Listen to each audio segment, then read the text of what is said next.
What is up, guys? This is Mateo. It's 2020 Politics here, and today I welcome you back to my second video of the day. I made another video about half an hour before the event that I make of me making this video, and that other video was talking about two highlights from the debate. Yes, two highlights combined into one clip, and then discuss it, I review it, I analyze it. And yeah, that video will probably be uploaded before this one, who knows. But now I'm going to talk about a different topic. And this topic is about Julian Castro dropping out of the race. Now, what do I think about this? I'm kind of sad, honestly. I'll just say it straightforward, I'm sad. I'm not depressed over it, of course. If Bernie were to drop out, or Tulsi, or Yang, or Warren, then I'd be like... Actually, with Warren, I wouldn't really care. Because she's the only thing that's left holding back Bernie from winning a nomination. If you add up Bernie Sanders' votes and Elizabeth Warren's votes, they easily overpower Joe Biden. Easily. Now, let me just search up one sec, just to make sure that I'm correct. I'll show you the screen. So yeah, Joe Biden, let's just make sure you can see, is currently polling at about 28%. Bernie is at 18%, so all you really need to do is add 10% more to Bernie's count, and he beats Joe Biden. But with Warren, she has 15%. So yeah, I mean, adding Bernie's votes and Warren's votes easily overpowers Joe Biden. So she's the only progressive that I'm really, like, I would actually, if anything, be a bit happy if she dropped out, because she's kind of holding back Bernie from winning the nomination. While with Yang and Tulsi, if they drop out, they aren't going to really boost up Bernie. It's just going to be a casualty. It's going to be a loss.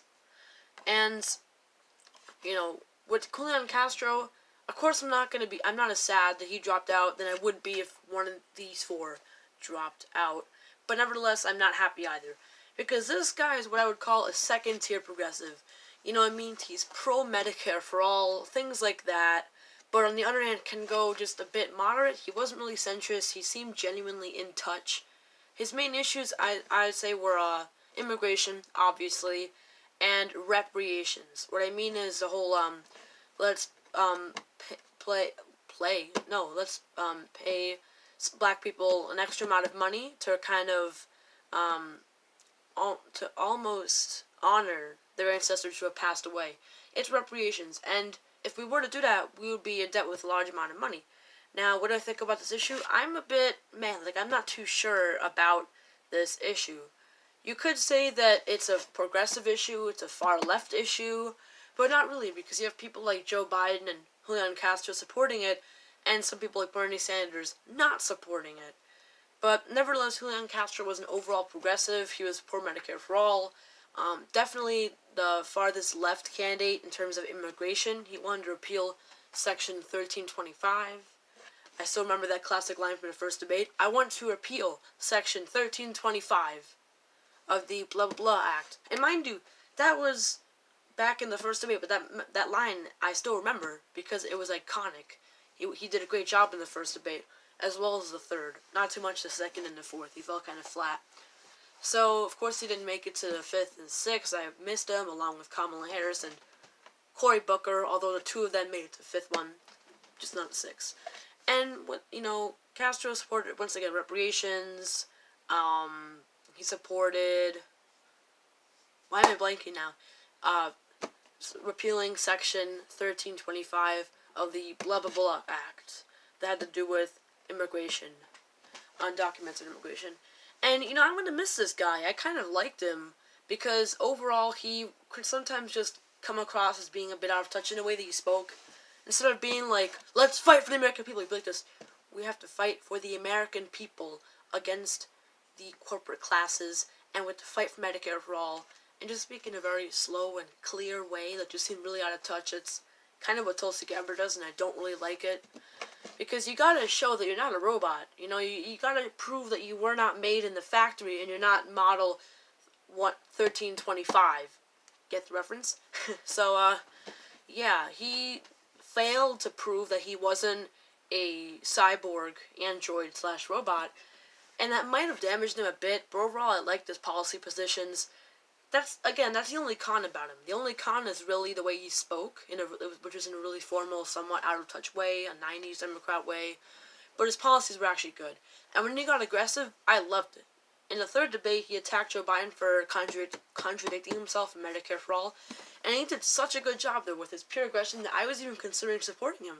There was a good, 1 or 2 days where I was actually stuck between him and Bernie, because he really did a great job at the third debate, as well as the first. But nevertheless, I've always been a Bernie supporter, but I've always been I've always considered Julian Castro a bit. I've sometimes considered Tulsi Gabbard a bit.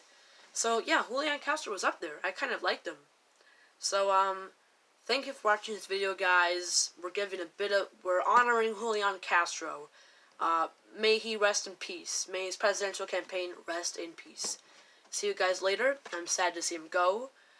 Marianne Williamson has laid off all of her staff. She did yesterday, but then she also came out, as well as her staff, or someone like, Marianne isn't going anytime soon. She's staying in the race. She just fired all of her staffers. So we'll see how that goes. If she sticks to her word, she's going to stay in the race, but just hire a bunch of new staffers. I don't really see anybody else who could drop out anytime soon, because Michael Bennett, of course, is being stubborn. He hasn't dropped out at all. You guys are like, Michael who? Michael Bennett, the basketball player, the football player? I don't know my sports. No, I'm talking about the Colorado senator who was in the first and second debate. John Delaney is the last of the delusional Democrats, because he was in the first and second debate, but he swears he's going to be around until at least New Hampshire. But at least Julian Castro was actually was able to understand, because he had self-awareness. He was actually aware enough to understand, my campaign is not going anywhere, and I must drop out. So, thank you for watching this video, guys. I might make a video tomorrow, or I might drop it another day soon. It's about Joe Biden considering a Republican for his running mate in the 2020 race. See you guys later, and bye.